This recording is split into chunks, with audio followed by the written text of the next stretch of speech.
Hello friends, welcome back to बायोवॉफिन। और आज का हमारा टॉपिक है स्ट्रेटजीज फॉर जीनोम सीक्वेंसिंग।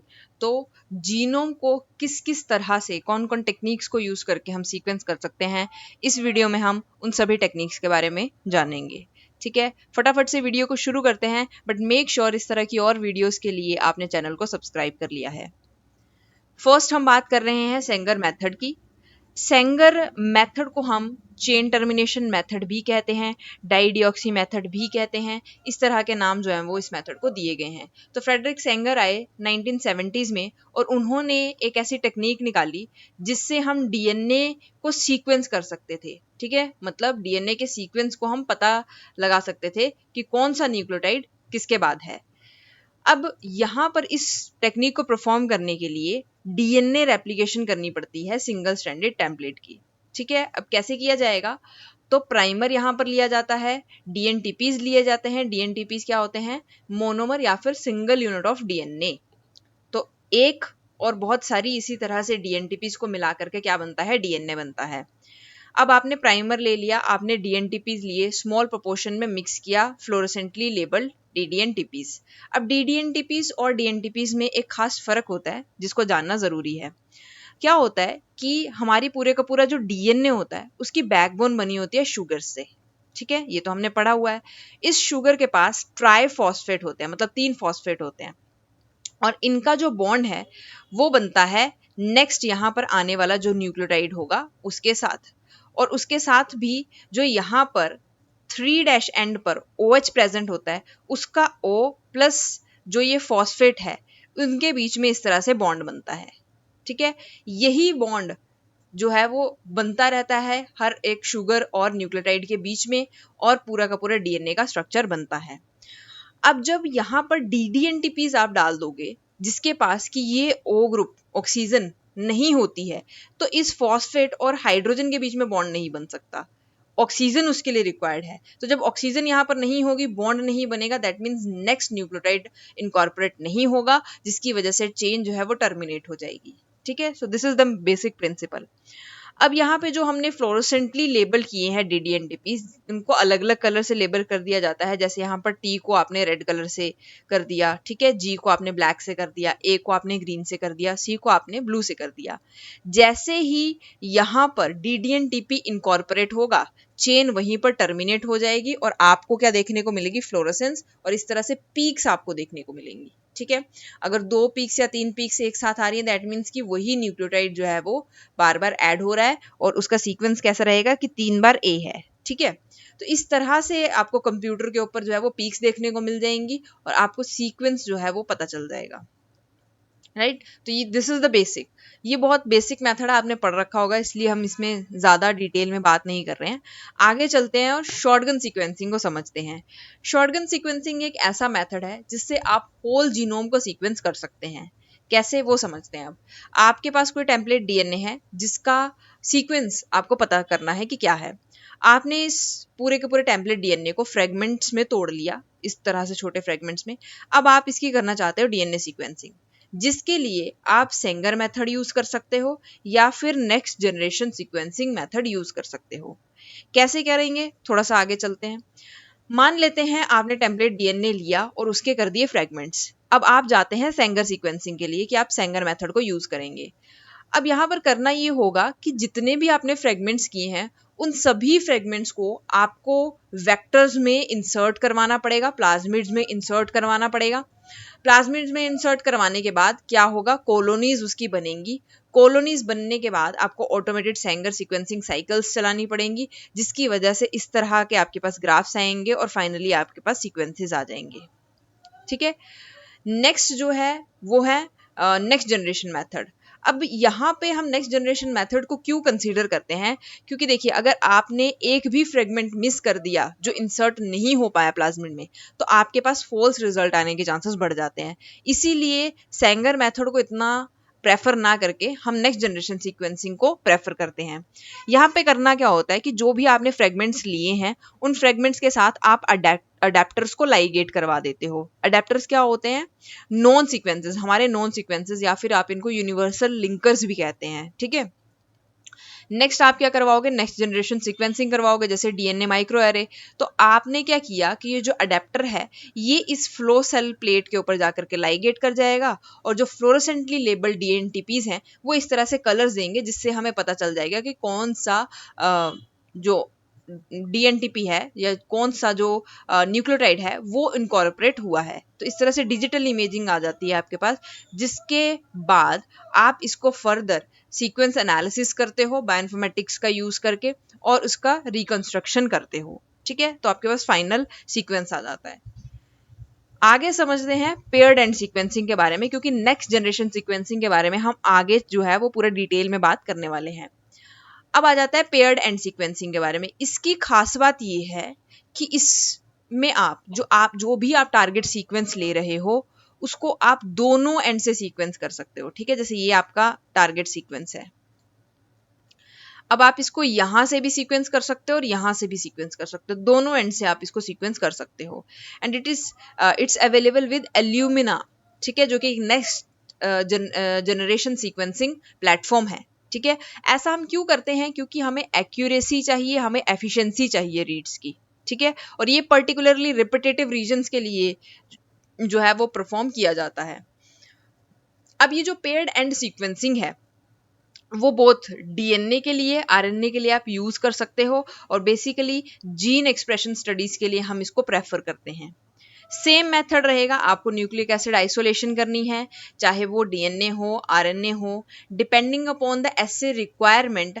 आपको क्या करना है, सबसे पहले एक तो न्यूक्लिक एसिड आइसोलेशन कर लेनी है, फिर आपको मेक श्योर करना है कि जो आपने आइसोलेट किया है वो एकदम प्योर फॉर्म में है, उसमें कोई प्रोटीन कंटैमिनेशन या कोई और सेल ऑर्गेनेल का कंटैमिनेशन नहीं है।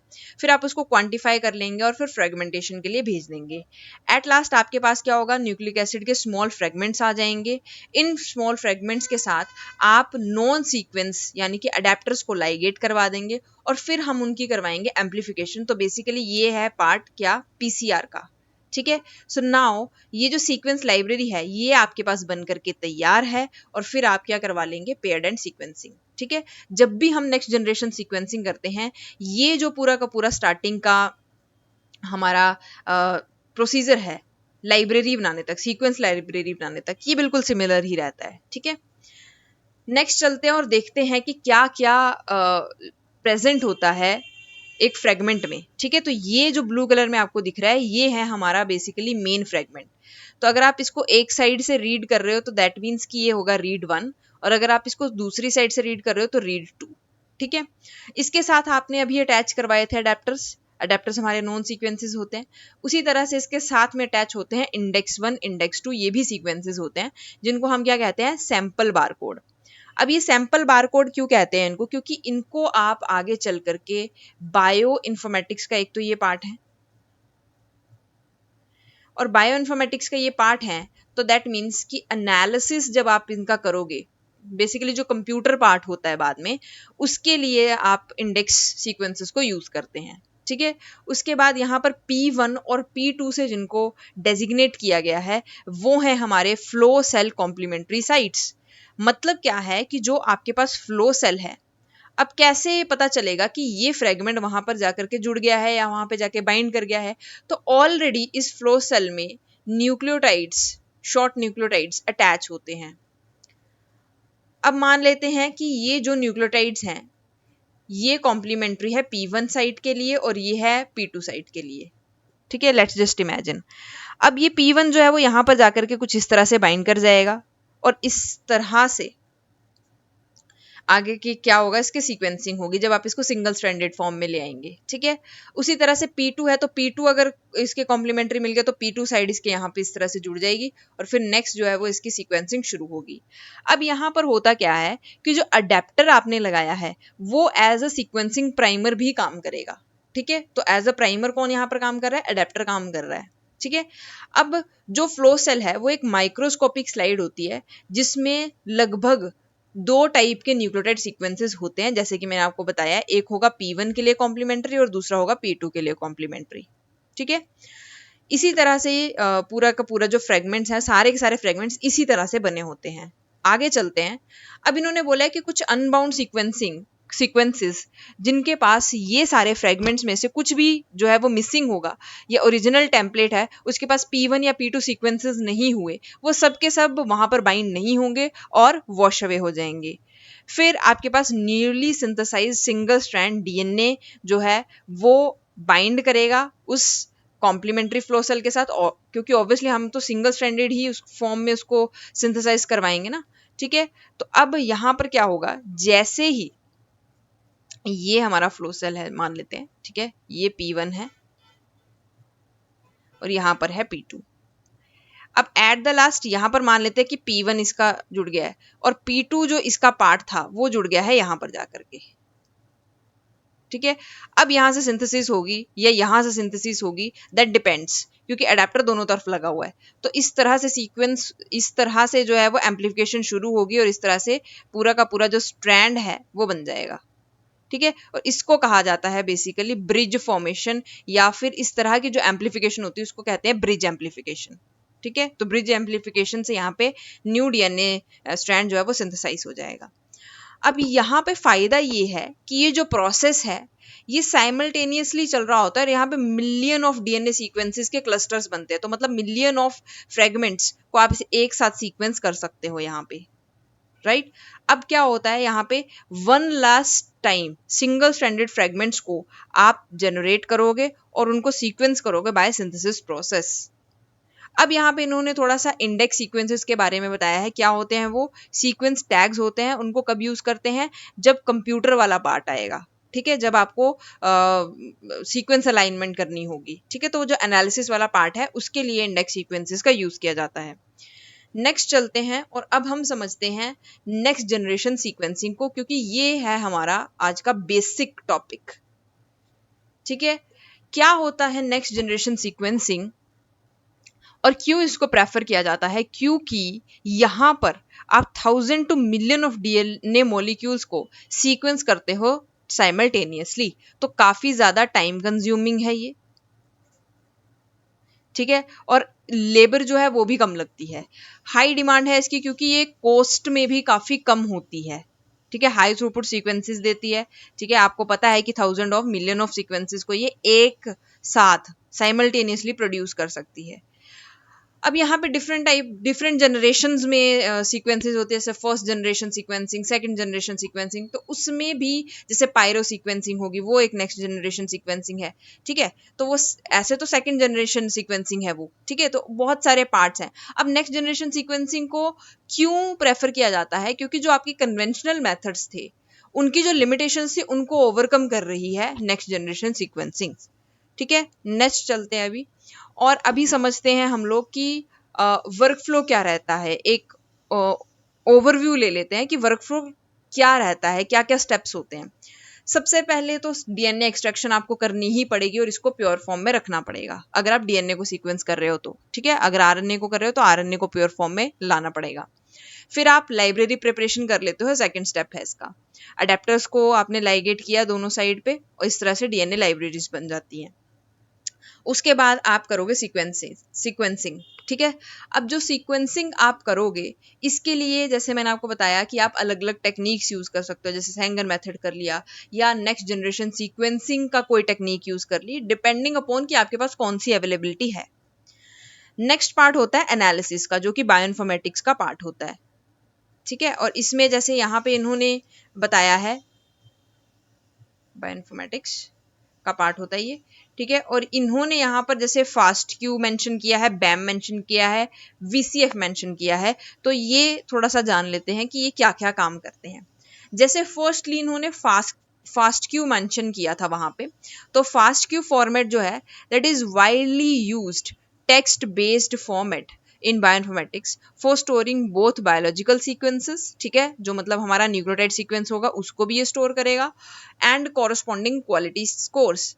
अब देखो हर एक न्यूक्लियोटाइड सीक्वेंस का एक कॉरस्पॉन्डिंग क्वालिटी स्कोर होता है, तो ये उसको भी अपने अंदर जो है वो समेट के रखता है, स्टोर करके रखता है, ठीक है। तो जब भी हमें कोई बायोलॉजिकल सीक्वेंस चाहिए या हम चाहते हैं, हमने सीक्वेंस किया, आप इसको वहां पर मैच करके देख सकते हो, ठीक है, फास्ट क्यू को यूज करके। अब मैच करने के लिए आप क्या यूज करोगे, बैम, ठीक है। BAM this typically refers to binary alignment map, जो कि एक अपग्रेडेड वर्जन है किसका, सीक्वेंस अलाइनमेंट मैप का। सीक्वेंस अलाइनमेंट का मतलब क्या होता है, ये होता है न्यूक्लियोटाइड सीक्वेंस अलाइनमेंट, मतलब जो आपके पास न्यूक्लियोटाइड आपने जनरेट किया है, अब आप उसको ऑलरेडी सॉफ्टवेयर में डाल करके देखोगे, अगर सिमिलर आपको मिल जाता है दैट मीन्स कि ये ऑलरेडी कोई एग्जिस्टिंग स्पीशीज का है, तो आपको पता चल जाएगा जिस भी स्पीशीज का है। अगर मान लो ये बिल्कुल न्यू है तो मतलब आपने कोई एक न्यू स्पीशीज को डिस्कवर कर दिया है, तो इसलिए ये सारे के सारे रिजल्ट्स हैं जो जो भी फॉर्मेट है वो बनाए जाते हैं, ताकि एग्जिस्टिंग जो भी आपके पास इंफॉर्मेशन है उससे आप कुछ नया डिस्कवर कर सके, उससे आप कुछ नई इंफॉर्मेशन ले सके। ठीक है, नेक्स्ट है इन्होंने VCF को यूज किया था, that is variant call format. ये एक स्टैंडर्ड टेक्स्ट फाइल फॉर्मेट है that is used in bioinformatics to store gene sequence variations. तो जीन में भी सीक्वेंस वेरिएशंस होते हैं, आप सभी को पता है, तभी सबके पास अलग जीन्स होती हैं। ठीक है, मतलब मेरे कहने का ये है कि हर किसी में, अब देखो अगर आपके बॉडी में जो स्किन कलर है उसको ही ले लो, ठीक है, किसी का वाइट होता है, किसी का थोड़ा डार्क होता है, तो ये कैसे हो रहा है, ऑब्वियसली आपकी बॉडी में जो स्किन कलर के लिए जीन्स हैं डार्क में ज्यादा एक्सप्रेस कर रही होंगी, तभी वो मेलेनिन ज्यादा प्रोड्यूस कर पा रहा है। ठीक है, so it basically depends upon genes. तो ये वेरिएशंस कैसे आती हैं, क्योंकि उनके जीन्स के सीक्वेंस में वेरिएशन होता है। अब ये इनिशियली तो डेवलप किया गया था 1000 जीनोम प्रोजेक्ट के लिए, लेकिन वहां से ये इतना फेमस हुआ कि इसको लार्ज स्केल जीनोटाइपिंग के लिए या फिर डीएनए सीक्वेंसिंग प्रोजेक्ट्स के लिए यूज किया जाने लगा, क्योंकि ये एक हेल्पिंग हैंड बन गया था, राइट। अब VCF फाइल्स जो हैं दैट आर कॉमनली रिप्रेजेंट, किस लिए इनको यूज किया जाता है, क्योंकि इनके पास सिंगल न्यूक्लियोटाइड पॉलीमॉर्फिज्म हम यहाँ से पता चला सकते हैं, है ना, दो इंडिविजुअल्स के जीन सीक्वेंसेस में कहाँ पर फर्क आ रहा है। ठीक है, तो एज अ मार्कर्स फिर आप उस सीक्वेंस को रख सकते हो, और मार्कर से आपको ये पता चलता है कि इस व्यक्ति में कोई पर्टिकुलर डिजीज होने की संभावना है या नहीं है। ठीक है, वो बहुत डीप की बात है, कभी हम इस टॉपिक पे बात करेंगे तो डिस्कस करेंगे इसके बारे में। इंसर्शन, डिलीशन, स्ट्रक्चरल वेरिएशन, इन सब के बारे में हम जान सकते हैं, क्योंकि अल्टीमेटली ह्यूमंस के लिए auto immune diseases, genetic diseases, ये सारी की सारी इन रीजन्स की वजह से कहीं ना कहीं होते हैं। नेक्स्ट चलते हैं और नेक्स्ट जनरेशन सीक्वेंसिंग को थोड़ा और समझते हैं। अब देखो ये 3 पार्ट्स में डिवाइडेड है। 3 पार्ट्स में डिवाइडेड कहने का मेरा ये मतलब है कि अगर डिपेंडिंग अपॉन योर रिक्वायरमेंट, कि अगर आपको होल जीनोम सीक्वेंसिंग करना है तो आप क्या करोगे, जीनोम सीक्वेंसिंग कैसे करोगे, रैंडमली पूरे के पूरे जीनोम को तोड़ लोगे फ्रेगमेंट्स में, रीड्स बनाओगे, and then you will go with the technique you want to do. ठीक है, अब यहाँ पे सारी की सारी जीन यानी कि कोडिंग डीएनए भी होगा, नॉन कोडिंग डीएनए भी होगा, एक्यूरेसी लो होगी और यहाँ पर टाइम ज्यादा लगेगा, और ये एक्सपेंसिव भी होती है क्योंकि यहाँ पे आप पूरा का पूरा जीनोम सीक्वेंस कर रहे हो। फिर आ जाता है एक्सोम सीक्वेंसिंग, जिसमें आप पर्टिकुलरली सिर्फ एक्सोन्स को टारगेट करते हो, जो कि आपका कोडिंग पार्ट होता है जीनोम का। तो यहाँ पे आप उनके फ्रेगमेंट्स बनाओगे, उनके रीड्स बनाओगे, इसमें सिर्फ एक्सोम पार्ट होगा, इंट्रॉन्स नहीं इंक्लूडेड होंगे, एक्यूरेसी इसकी गुड होगी। यहाँ पर भी जो टाइम है वो लगेगा, लेकिन होल जीनोम सीक्वेंसिंग से कम लगेगा। ठीक है, ये कॉस्ट इफेक्टिव होता है। और इसके बाद आ जाता है नेक्स्ट, टारगेटेड जीन पैनल। अब इसमें सिर्फ आप जो जीन सीक्वेंस है उसको टारगेट कर रहे हो, क्योंकि एक्सोन में भी ऐसा पार्ट होता है, जैसे आपने लैक एप्रोन पढ़ा होगा, तो उसमें प्रमोटर सीक्वेंसेस होते हैं, है ना, तो उन सबको एक्सक्लूड करके जो सिर्फ जीन सीक्वेंस है, सिर्फ और सिर्फ उस ही रीजन को यहाँ पर लिया जाता है। ठीक है, एक्सॉन्स में ऐसे अनट्रांसलेटेड रीजन्स भी होते हैं ना, 3-UTR, 5-UTR, तो उन सबको एक्सक्लूड करके सिर्फ जीन का जो सीक्वेंस है उसके आप फ्रेगमेंट्स बनाओगे, रीड्स बनाओगे, और आगे जो है वो काम करोगे। अब इसकी एक्यूरेसी काफी हाई होती है और ये रैपिड भी हो जाता है, क्योंकि आप सिर्फ कुछ ही जीनोम को टारगेट कर रहे हो। ठीक है, और ये कॉस्ट इफेक्टिव भी है, कम जीनोम को टारगेट कर रहे हो तो पैसा भी आपका कम लगेगा। नेक्स्ट चलते हैं और अब सीक्वेंसिंग की टाइप्स को समझते हैं। नेक्स्ट जनरेशन सीक्वेंसिंग की टाइप्स कौन कौन सी हैं, मतलब कौन कौन सी टेक्निक्स बेसिकली आप यूज कर सकते हो। जैसे सबसे पहले यहाँ पर है मैसिवली पैरेलल सिग्नेचर सीक्वेंसिंग। इसमें क्या होता है, बहुत बेसिक टेक्निक है जिसके बारे में ऑलरेडी हम बात कर चुके हैं। जीनोमिक डीएनए है आपके पास, आपने इसको रैंडमली कट कर लिया फ्रेगमेंट्स में, फिर आपने लिंकर्स ऐड कर दिए, अडेप्टर्स ऐड कर दिए दोनों साइड पे। अब आपने इसको डाला फ्लो सेल पे, फ्लो सेल पे ऑलरेडी न्यूक्लियोटाइड्स थे जिसके साथ जाकर के ये जो है वो अटैच कर जाएंगे। फिर इनकी वहां पर होगी इन सीटू पीसीआर, जिससे इनका अमाउंट जो है वो बढ़ेगा। फिर आप इसकी क्या कर लोगे, सीक्वेंसिंग कर लोगे। और सीक्वेंसिंग मैंने आपको बताया था फ्लोरोसेंटली लेबल डीएनटीपी से करते हैं हम। तो फ्लोरोसेंस इस तरह से आपको दिखेगी और इस इमेजिंग को यूज करके फिर आप फर्दर जो एनालिसिस वाला पार्ट है उसको यूज करके आप जो है वो सीक्वेंस का पता कर सकते हो। तो बेसिक समझना है सिर्फ हमें, we are not getting deep into the techniques कि क्या क्या होता है, कैसे कैसे करना है। बस हम एक आइडिया ले रहे हैं कि सारी की सारी नेक्स्ट जनरेशन सीक्वेंसिंग अगर हमें फ्यूचर में करनी पड़े तो हम कौन सी चूज कर सकते हैं, किस फील्ड के लिए। नेक्स्ट आ जाता है पोलोनी सीक्वेंसिंग। अब पोलोनी सीक्वेंसिंग काफ़ी एक अच्छी टेक्निक है, काफ़ी रिलायबल टेक्निक है और ये बहुत ज़्यादा कॉस्ट इफेक्टिव भी है। अब जैसे मान लेते हैं कि अगर आप सेंगर सीक्वेंसिंग कर रहे हो और इसको करने के लिए आपको 10 रुपीज़ खर्च करने पड़ रहे हैं, तो पोलोनी सीक्वेंसिंग सिर्फ 1 रुपये में हो जाएगी। So you can see the difference कि इसको प्रेफर क्यों किया जाना चाहिए, ठीक है, क्योंकि ये काफ़ी कॉस्ट इफेक्टिव है। अब यहाँ पे होता क्या है कि फर्स्टली तो आप वही सेम चीज है कि जीनोमिक आप डीएनए लोगे, ठीक है, उसके आपने क्या कर लिए, रैंडम फ्रेगमेंट्स कर लिए। अब इस ये जो फ्रेगमेंट्स होंगे इसको सर्कुलराइज कर लिया जाता है, जैसे यूनिवर्सल लिंकर इन्होंने लगाया है यहाँ पे साथ में, आपने इसको सर्कुलराइज कर लिया, फिर इसको फर्दर एम्पलीफिकेशन आप करोगे। एम्पलीफिकेशन के लिए यहाँ पर क्या यूज करते हैं हम, emulsion PCR. Emulsion PCR is use to colony amplify DNA on microbeads, ठीक है। मतलब कि यहाँ पर जो माइक्रोबीट्स हैं, आप जो अपना डीएनए ये लाए हो, ये आप इसके ऊपर इमोबाइल करवा देते हो, ठीक है। मतलब ये इसके ऊपर रहकर ही इसके साथ क्या हो रहा है, पीसीआर हो रहा है, मतलब जो अमाउंट है डीएनए का वो बढ़ेगा। अब क्योंकि यहाँ पर कॉलोनी एम्पलीफिकेशन हो रही है, ठीक है, और इसमें टेक्निक कौन सी यूज हो रही है, पीसीआर, यहाँ से ही इसको अपना नाम मिला पोलोनी सीक्वेंसिंग, ठीक है। क्योंकि जब आप कॉलोनी एम्पलीफिकेशन ऑफ डीएनए कर रहे होते हो तो इस और पीसीआर करवा रहे हो तो इनको कहा जाता है पोलोनीज। और पोलोनीज से क्या नाम मिला, पोलोनी सीक्वेंसिंग। अब देख रहे हो आप हर एक बीड के साथ कोई ना कोई फ्लोरोफोर अटैच है ना, अलग अलग टाइप का, कुछ ऑरेंज सा है, कुछ स्टार शेप का है। तो ये अलग अलग बीड्स के साथ अलग अलग फ्लोरोफोर्स टैग होते हैं। तो इससे होगा क्या, अब जो एम्पलीफाइड डीएनए सीक्वेंस है using this cyclic method that tags each microbead with fluorescent, तो आपके पास क्या आ गया, एम्पलीफाइड डीएनए सीक्वेंसेस आ गए हैं। अब आपने क्या करना है, that labels corresponding to the nucleotide sequences, आपने इनको लिया और क्योंकि ऑलरेडी वहां पे पीसीआर हुई है, एनरिचमेंट एंड मोनोलेयरिंग हो चुकी होगी, आपने बस इनको लेना है और इनको ऑब्जर्व करना है, ठीक है। ऑब्जर्व करने के लिए आपके पास ऑलरेडी, क्योंकि आपने फ्लोरोफोर्स अटैच करवाए हैं, तो ये फ्लोरोसेंस तो देंगे ही। ये जो फ्लोरोसेंस देंगे उनको कंप्यूटर जो है वो कैप्चर कर लेगा, या जो भी आप यूज कर रहे हो वो कैप्चर कर लेगा। इसी तरह से साइकिल ऑफ सीक्वेंसिंग चलती जाएगी और आपको 4 कलर इमेजिंग मिलेगी। जैसे अगर आपने ए को लेबल किया है ब्लू से तो आपको पता चल जाएगा अगर ब्लू कलर आ रहा है तो ए है, ठीक है। अगर जी को लेबल किया है ग्रीन से तो ग्रीन कलर आ रहा है तो दैट मीन्स वहां पर ग्रीन है। तो इस तरह से आप एनालिसिस जो है वो कर लेते हो।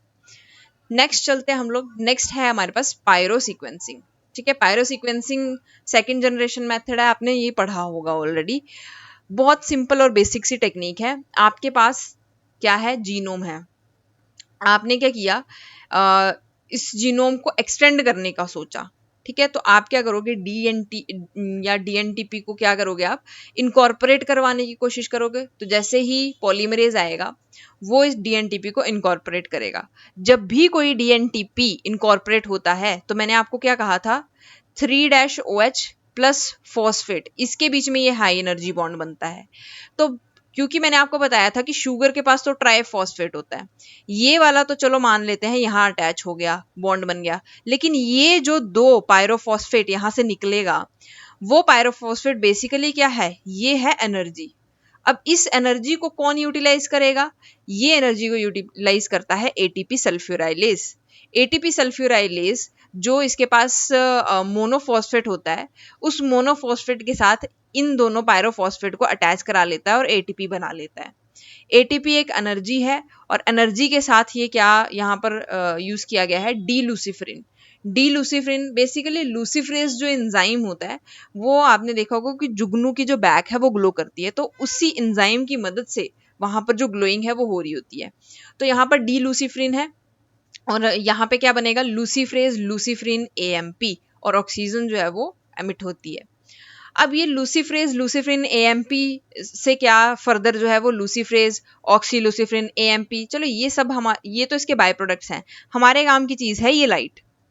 ठीक है, अब जैसे ही ये डीएनटीपी अटैच हुआ, यहाँ पर टी अटैच हो गया, पायरोफॉस्फेट निकला, पायरोफॉस्फेट निकलने के बाद यहाँ पे एटीपी सल्फ्यूराइलेज ने एटीपी बनाया, और जैसे ही एटीपी बनेगा ये एंजाइम अपना काम शुरू कर देगा और लाइट एमिट होगी। जैसे ही लाइट एमिट होगी हमें पता चल जाएगा कि जो डीएनटीपी हमने डाला वो इनकॉर्पोरेट हो गया है, तो यहाँ पे 1 बाय 1 डीएनटीपी को डाला जाता है।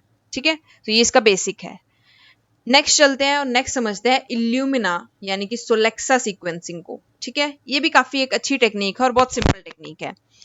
अब देखो इसमें इसमें क्या होता है, फर्स्टली सेम वैसे ही हमने क्या किया, लाइब्रेरी प्रिपरेशन किया, पहले जीनोम लिया, जीनोम की फ्रेगमेंटेशन की, अडेप्टर को लाइगेट कर दिया, फिर यहाँ पर ब्रिज एम्पलीफिकेशन की, मतलब जो लाइब्रेरी का पार्ट जो भी आप सीक्वेंसेस ले रहे हो, ये वाले सीक्वेंसेस, इनको आपने फ्लो सेल के ऊपर जाकर के अटैच करवा दिया, लाइब्रेरी हाइब्रिडाइज कर गई वहां पर जाकर के, फिर एम्पलीफाइड क्लस्टर्स आपको इस तरह से देखने को मिल जाएंगे।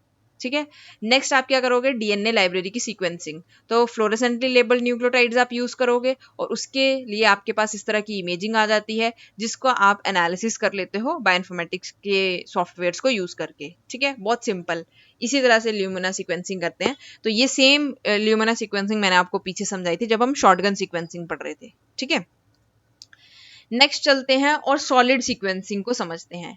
ये एक थोड़ी सी कॉम्प्लेक्स टेक्निक है, बट ये अच्छी और काफी रिलायबल टेक्निक है। अब इसमें सॉलिड सीक्वेंसिंग में क्या होता है, सीक्वेंसिंग यहाँ पे होती है बाय ओलिगो न्यूक्लियोटाइड लाइगेशन। ठीक है, ओलिगो न्यूक्लियोटाइड लाइगेशन की मदद से। ठीक है, और इस लाइगेशन की फिर फर्दर हमें डिटेक्शन करनी होती है। अब यहाँ पे समझते हैं, सबसे पहले सेम प्रोसेस, सेम, सबसे पहले आपको लाइब्रेरी प्रिपेयर करनी पड़ेगी। ठीक है, लाइब्रेरी आपने प्रिपेयर कर ली, आपके पास डीएनए फ्रेगमेंट्स आ गए, उन फ्रेगमेंट्स को, ठीक है, फ्रॉम द सैंपल आपने इन फ्रेगमेंट्स को प्रिपेयर किया, और फिर आपने इनको किसके ऊपर अटैच करवा दिया, सेम मैग्नेटिक बीट्स पे।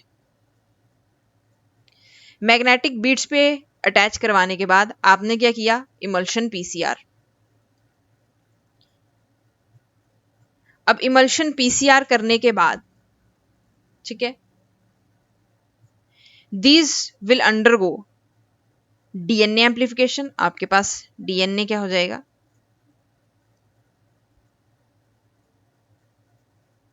आपके पास डीएनए एम्पलीफाई हो गया। अब डीएनए एम्पलीफाई होने के बाद हमें क्या करना है, अब हमें चाहिए सीक्वेंसिंग। तो अब सॉलिड सीक्वेंसिंग का रोल आता है यहाँ पे, आप सीक्वेंसिंग करोगे बाय लाइगेशन। कैसे करेंगे वो समझते हैं। सबसे पहली बात ये बेसिक यहाँ पे समझना, ये जब आप लाइगेशन से सीक्वेंसिंग कर रहे हो तो आपको एक प्राइमर चाहिए। ठीक है, एक्सटेंशन करवाने के लिए, क्योंकि अगर आपके पास ये टेम्पलेट सीक्वेंस है और आपको इसको एक्सटेंड करवाना है तो आपको प्राइमर चाहिए, और जो प्राइमर आप भेज रहे हो उसमें सिर्फ 2 ही बेसिस हैं। ठीक है, इसीलिए इसको फ्लोरेसेंटली लेबल्ड डाई बेस प्रोब्स कहते हैं। ठीक है, तो ये क्या है, प्रोब है बेसिकली। ठीक है, अब ये आएगा, ये डीएनए के साथ जाकर के बाइंड कर जाएगा, क्योंकि ये डाई बेस है तो 2 ही सीक्वेंसेस अटैच करेंगे। अब हर टाइम पे क्या होता है, जितनी भी बार आप प्रोब भेजोगे ये 2 सीक्वेंस वाला ही होगा। अब एक बार ये अटैच कर गया, अटैच करने के बाद क्या होगा, ये जो फ्लोरोफोर है ये एनर्जी गेन करेगा, एनर्जी एब्जॉर्ब करने के बाद एनर्जी एमिट करेगा जो कि आपकी फ्लोरोसेंस होगी। फिर आएगा आपके पास क्लीविंग एजेंट आएगा और इसको यहाँ से क्लीव ऑफ कर देगा। ये आपका क्लीव ऑफ वाला पार्ट जो है वो निकल जाएगा। फिर नेक्स्ट प्रोब आप इसी तरह से ऐड करवाओगे, ठीक है। तो इसी तरह से जो ये साइकिल है ये पूरा का पूरा रिपीट होता रहेगा, ठीक है। साइकिल का मल्टीपल साइकिल का मतलब लाइगेशन आप वहां पे करवाओगे, डिटेक्शन आप करवाओगे, क्लीवेज आप करवाओगे, ठीक है। अब यहां तक आपने जो है वो पूरा का पूरा मान लेते हैं 7-8 साइकिल में इस पूरे सीक्वेंस, इस पूरे फ्रेगमेंट को सीक्वेंस कर लिया। फिर आता है पार्ट प्राइमर रीसेट का। प्राइमर रीसेट एक ऐसा प्रोसेस होता है, ठीक है, जिसमें आप ये पूरा का पूरा प्रोसेस डिफरेंट प्राइमर्स के साथ रिपीट करवाते हो। ये आप इसलिए करवाते हो क्योंकि आपको एट लास्ट क्या चाहिए, एक्यूरेसी। तो ये काफी एक्यूरेसी देने वाला टेक्निक है, ठीक है। तो अगर आप बहुत एक्यूरेसी से काम चाह रहे हो, बहुत एक्यूरेसी से अपने रिजल्ट्स चाह रहे हो, तो इस टेक्निक को यूज कर सकते हैं। क्या होगा, जैसे ये प्राइमर आपने रीसेट किया तो इस प्राइमर को आप निकाल दोगे। अगेन ये जो साइकिल है, ये जो पूरी साइकिल आपने इस प्राइमर के लिए की, फिर आप ये किसी और प्राइमर के साथ करोगे, ठीक है। तो आप समझ रहे हैं, ये पूरी की पूरी टेक्निक आपको एट लास्ट सबसे मोस्ट एक्यूरेट रिजल्ट्स देने वाले हैं, ठीक है। अब यहाँ पे होता क्या है, जैसे देखो ये एक सीक्वेंस के लिए इन्होंने कितनी बार साइकिल को रन किया है।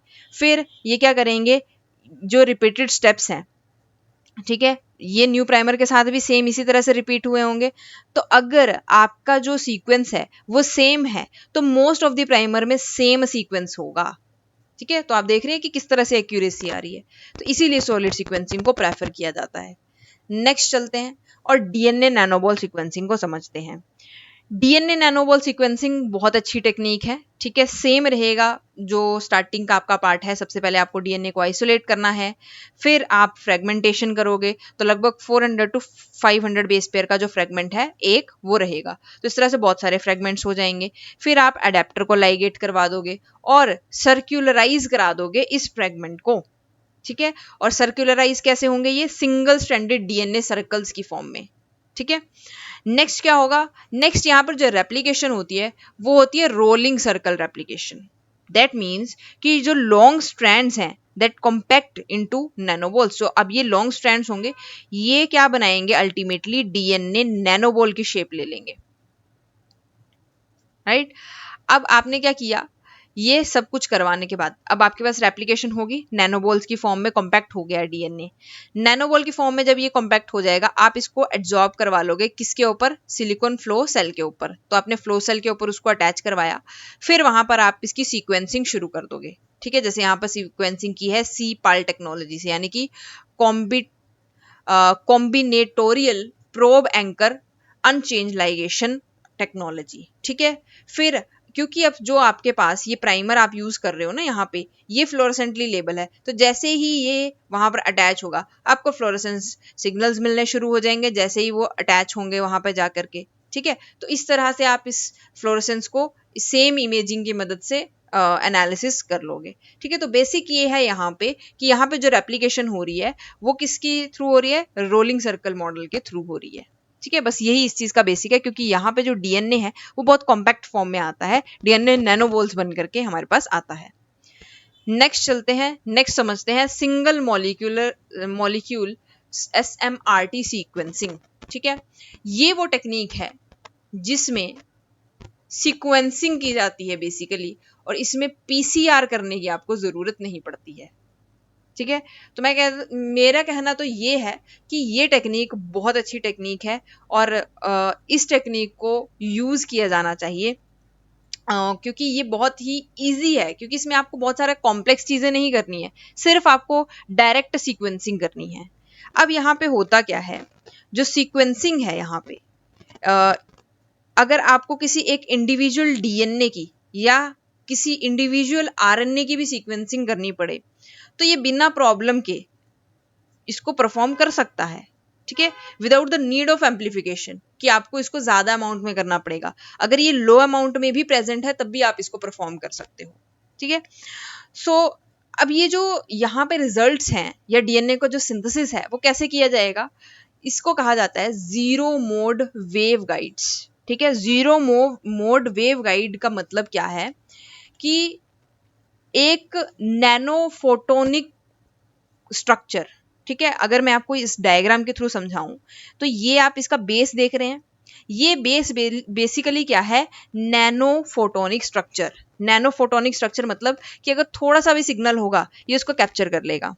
ठीक है, जैसे ही ये इसको कैप्चर करेगा ये डिटेक्ट कर लेता है फ्लोरोसेंटली लेबल्ड सिग्नल्स। जैसे यहाँ पे फ्लोरोसेंटली सिग्नल्स जो आ रहे हैं ये इनको कैप्चर करेगा, कैप्चर करने के बाद डिटेक्टर के पास भेजेगा और डिटेक्टर उसको डिटेक्ट कर लेगा। राइट, अब एक बार पूरा समझते हैं कि होगा क्या। जैसे ही जो ये न्यूक्लियोटाइड्स हैं ये यहाँ पर डीएनए पॉलीमरेज इनको इनकॉर्पोरेट करेगा, क्योंकि ये फ्लोरोसेंटली लेबल्ड है। ठीक है, फ्लोरोसेंटली टैग न्यूक्लियोटाइड्स आपने डाले हैं।